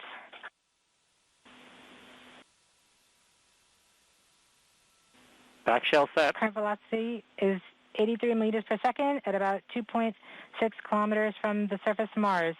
We have confirmation that the back shell has separated.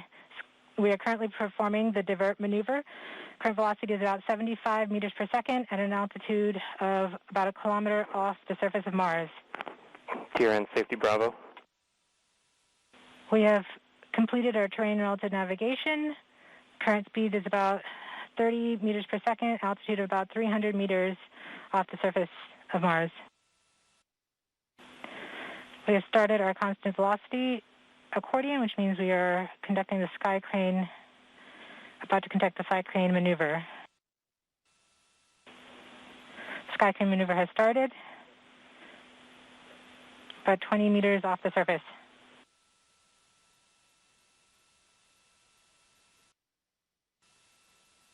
We're getting signals from MRO. Tango Delta. Touchdown confirmed. Perseverance safely on the surface of Mars, ready to begin seeking the sands of past life.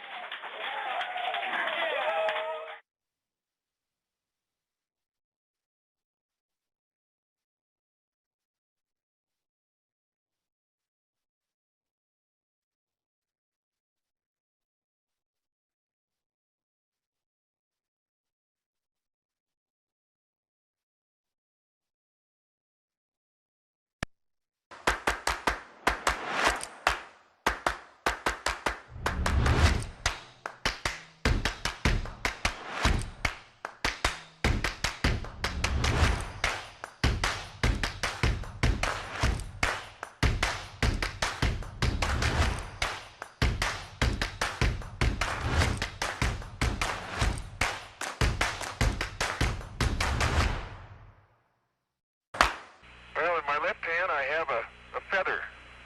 In my right hand, a hammer. And I guess one of the reasons we got here today was because of a gentleman named Galileo a long time ago who made a rather significant discovery about falling objects in gravity fields. And we thought that where would be a better place to confirm his findings than on the moon.